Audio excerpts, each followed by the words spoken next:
Residents in Niger's capital have welcomed the arrival of military delegates from Mali and Burkina Faso the previous day in the hopes that troops from the region's other junta-led states could help protect the leaders of Niger's recent coup from a potential show of force from other West African nations.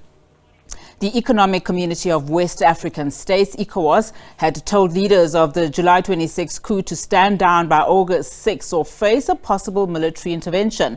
But the junta instead closed Niger's airspace and pledged to defend the country. ECOWAS defense chiefs agreed on Friday on a possible military action plan if the detained President Mohamed Bazoum was not released and reinstated, although they said operational decisions would be decided by heads of states. But the bloc's unity has been broken by a promise from the ruling juntas in Mali and Burkina Faso, both member states, to come to Niger's defense if needed. All right, for the latest now, we cross to our correspondent Nabil Ahmed Rufai in Accra, Ghana. Nabil, thank you so much for your time this afternoon. Just give us the very latest. It seems that everyone, particularly residents on the ground, have welcomed then the intervention and the support from Mali and Burkina Faso.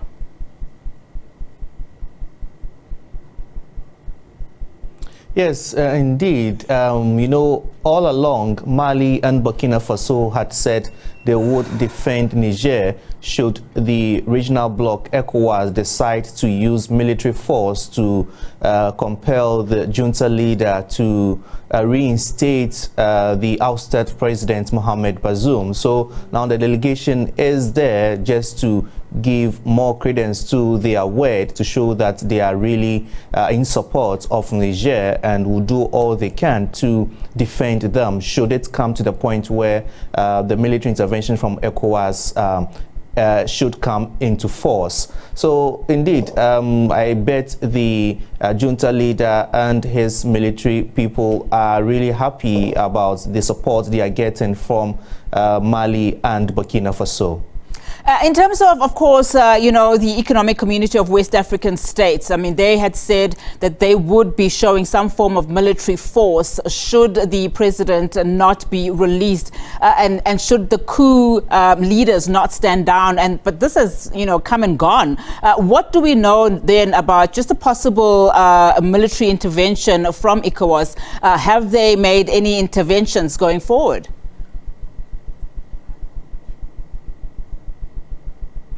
Well, an emergency summit has been called, which will be held on Thursday, where the heads of states within the regional bloc ECOWAS will be meeting in Abuja, the capital of Nigeria, to really decide the way forward now that Niger has defied their order.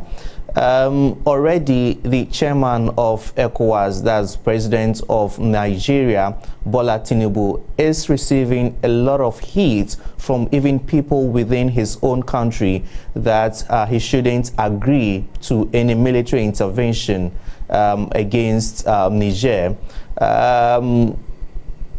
So we know that even on Saturday, senators in Nigeria kicked against the military intervention, and at the back of that, a lot of heat is being mounted on the chairman of ECOWAS to really look for other options, such as mediation and also further negotiations with the junta leader Abdurrahmani Tiani, to see how best this situation can be resolved. But it also appears that the junta leader does not want to return to constitutional order. So on Thursday, when the leaders of ECOWAS meet, they would really decide on what the next line of action would be, because already they've imposed economic sanctions on Niger, and Nigeria, which supplies power to Niger, has also cut its supply, and Niger is actually facing some power cuts at the moment.